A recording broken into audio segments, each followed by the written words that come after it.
All right, question 5. What is the conclusion of the given statement? If pigs had wings, then they could fly.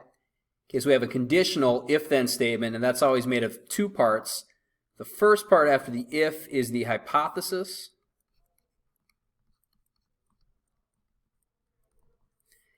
And then everything after the then is the conclusion.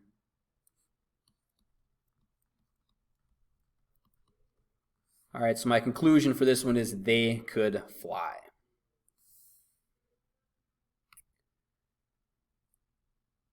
Question 6 asks, what conditional statement does the Venn diagram illustrate? So I have a Venn diagram here with the smaller circle labeled as hockey, larger circle labeled as contact sports. And what this is supposed to show is that hockey is a contact sport. Hockey is one of many contact sports. As far as putting this in conditional form then, if-then form, the hypothesis after the if is always going to be the smaller circle, and the conclusion after the then will be the larger circle. So we could write that as if you play hockey,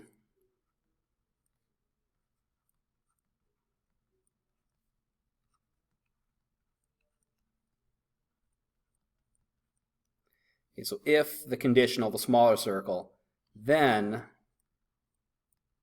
you play a contact sport.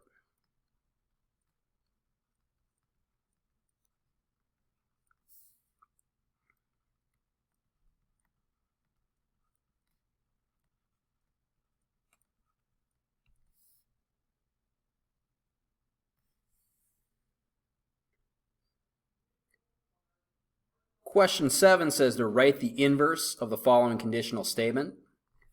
So we've got a conditional statement, an if-then statement. If you can read this, then you're too close. And remember, the inverse takes the hypothesis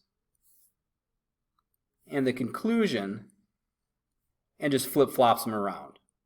So the inverse of the statement would be if you're too close,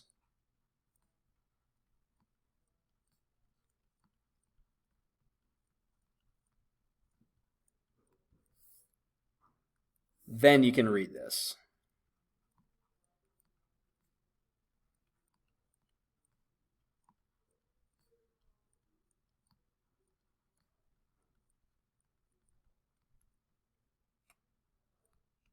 Jeez. All right, yep, so inverse, flip, hypothesis, and conclusion. All right, question 8 says write the contrapositive of the following conditional. So I have a conditional, an if-then statement. If it rains today, then the game will be canceled. For the converse, what we'll do is we'll take the hypothesis and conclusion, and we will both flip them around and negate them. So as in if the game is not canceled,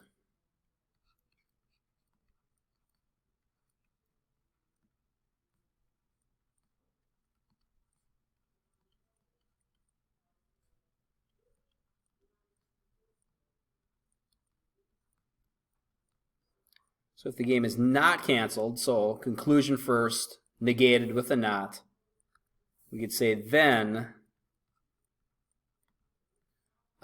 it did not rain today.